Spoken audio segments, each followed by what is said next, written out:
Hello दोस्तों। कैसे आप सभी लोग। आशा करता हूँ अच्छे होंगे। तो दोस्तों, आज का जो हमारा टॉपिक है वो है न्यूटन के गति का नियम। देखिए, नियम जो है नाइन्थ में भी है और ट्वेल्थ में भी। न्यूटन के गति का नियम काफी एग्जाम में पूछा जाता है। कंपटीशन में भी पूछे जाने वाला है न्यूटन के गति का नियम। तो देखिए, न्यूटन ने तीन नियम दिया। ठीक है, न्यूटन ने कितने नियम दिए? न्यूटन ने गति के तीन नियम दिया। चलिए एक एक करके देखते हैं न्यूटन के नियम को। तो न्यूटन का प्रथम नियम, ठीक है, न्यूटन का प्रथम नियम देखते हैं।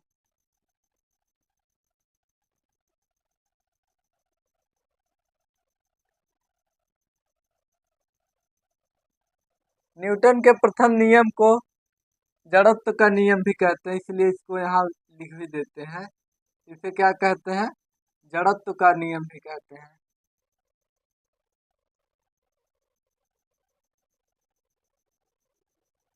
देखिए, न्यूटन के प्रथम नियम में होता क्या है। न्यूटन के प्रथम नियम होता है कि यदि कोई वस्तु विरामावस्था में है तो विरामावस्था में रहेगी।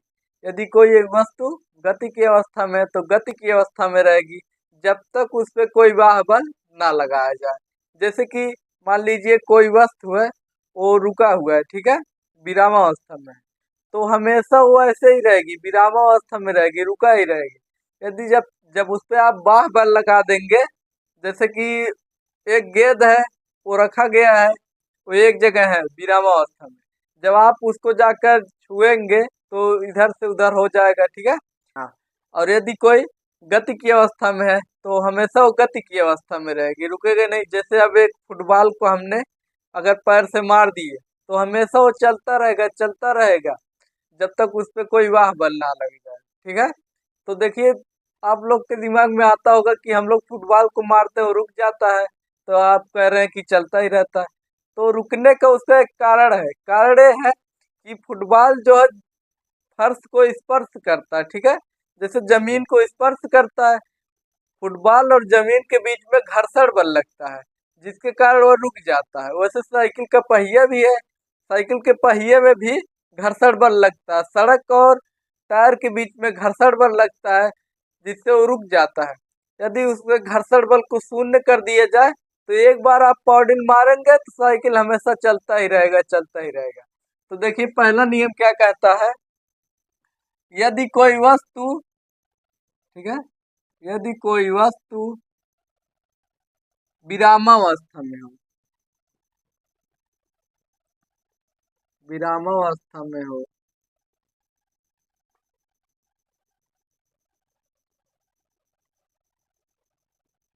तो वे हमेशा, तो वह सदैव विरामावस्था में रहना चाहेगी।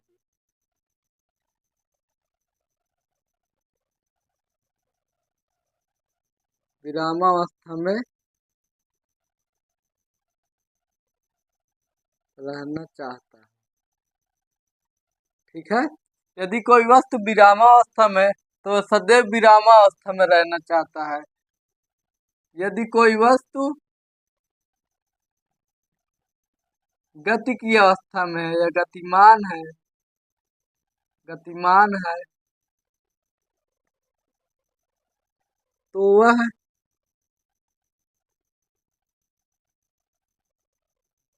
तो वह सदैव गतिमान रहना चाहता है, सदैव गतिमान रहना चाहता है।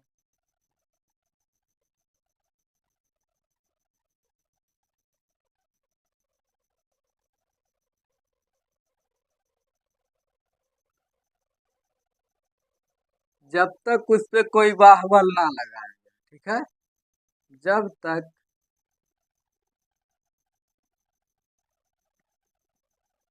जब तक उस पर कोई बाहुबल ना लगाए।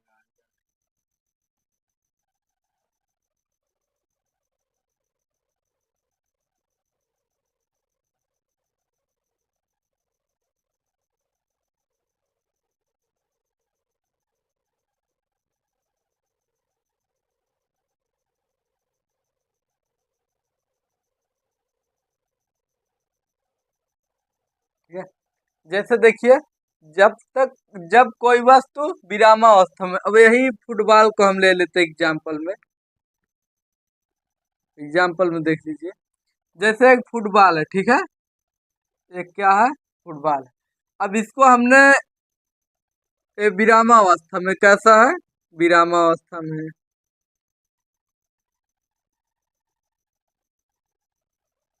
तो सदैव विरामावस्था में रहना चाहेंगे, जो फुटबॉल है सदैव विरामावस्था में रहना चाहेंगे जब तक इस पे कोई वाह बल ना लगाया जाए, ठीक है।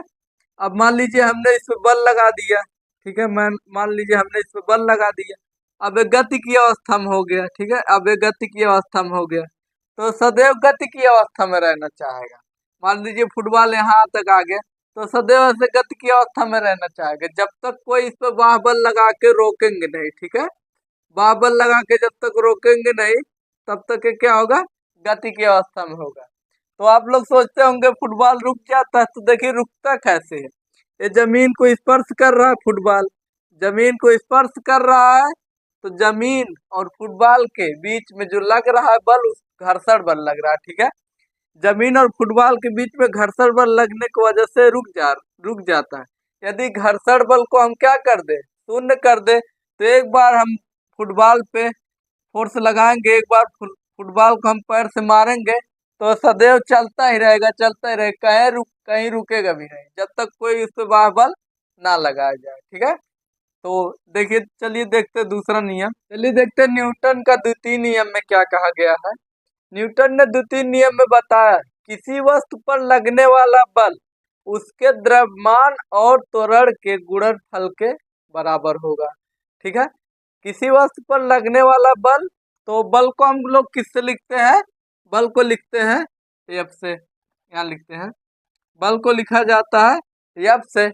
और किसी वस्तु पर लगने वाला बल उसके द्रव्यमान, द्रव्यमान को हम लोग लिखते हैं किससे, एम से, द्रव्यमान को लिखते हैं एम से। द्रव्यमान और त्वरण के गुणनफल के बराबर होगा, त्वरण को हम लोग लिखते हैं ए से। तो देखिए यही बन गया फार्मूला, किसी वस्तु पर लगने वाला बल उसके द्रव्यमान और त्वरण के गुणनफल के बराबर होता है। ये त्वरण है और क्या है, द्रव्यमान है। तो चलिए इसको लिख देते हैं, किसी वस्तु पर, किसी वस्तु पर लगने वाला बल, लगने वाला बल उसके द्रव्यमान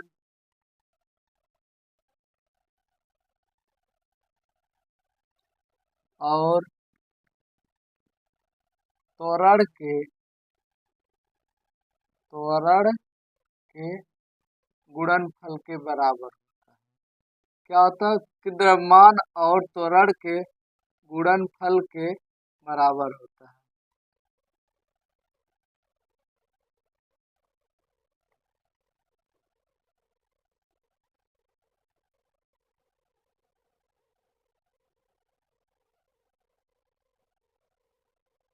ठीक है।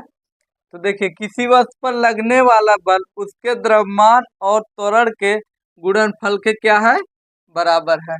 तो देखिए दूसरा नियम भी देख लीजिए। अब हम लोग तीसरा नियम जा रहे हैं। का तृतीय नियम क्या है, न्यूटन का तृतीय नियम को हम लोग और जानते हैं क्रिया प्रतिक्रिया का नियम, ठीक है। न्यूटन के तृतीय नियम को हम लोग क्रिया और प्रतिक्रिया के नाम से भी जानते हैं।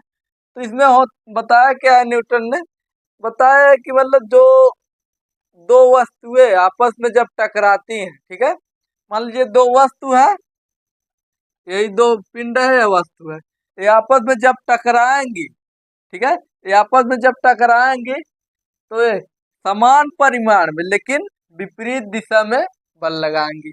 परिमाण में समान रहेगा, मान लीजिए कितने न्यूटन का, 4 न्यूटन के बल लगाया, और ये भी 4 न्यूटन का। जब मतलब समान परिमाण, परिमाण देखिए समान है, 4 न्यूटन केबल लगा रहा है, 4 न्यूटन केबल लगा रहा है, लेकिन क्या होगा, दिशा विपरीत होगा। ये लगाएगा, ये वाला पिंड लगाएगा इस बगल बल, लेकिन ये वाला क्या करेगा, ये वाला लगाएगा इस बगल। देखिए परिमाण तो समान है लेकिन दिशा क्या हो गया, दिशा भिन्न हो गया। इसका दिशा जा रहा है इधर, इसका दिशा इस बगल जा रहा है, लेकिन इसका दिशा जा रहा है इस बगल।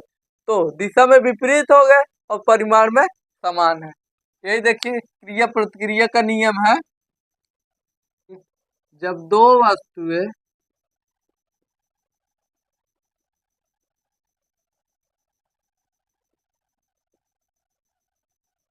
आपस में टकराती हैं, ठीक है, दो वस्तुएं आपस में टकराती हैं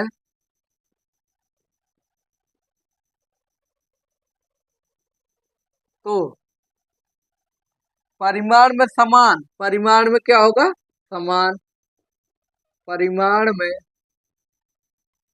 समान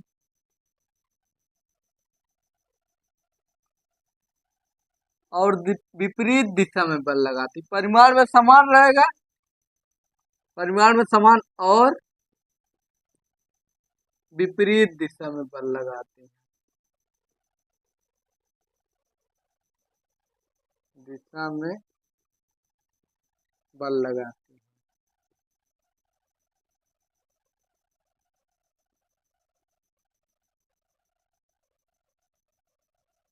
ठीक है, एग्जाम्पल में दिखा सकते हैं आप लोग। देखिए एक वस्तु इसको ले लीजिए और एक वस्तु इसको ले लीजिए, अब ये आपस में क्या हो गई, टकरा गई। अब देखिए इसको मान लीजिए 5 न्यूटन का बल लगा रहा है, ये क्या लगा रहा है 5 न्यूटन का, और ये भी क्या लगा रहा है 5 न्यूटन का बल। अब देखिए परिमाण में समान हो गए, परिमाण में बल क्या होगा समान, लेकिन इसका बल इस बगल लग रहा है, ठीक है, इस पिंड का बल इस बगल लग रहा है और इस पिंड का बल इस बगल लगेगा, क्योंकि देखिए इधर से टकरा के इधर से आएगा तभी तो टक्कर होगा, ठीक है। इसका बल इस बगल लगेगा और इसका बल इस बगल लगेगा।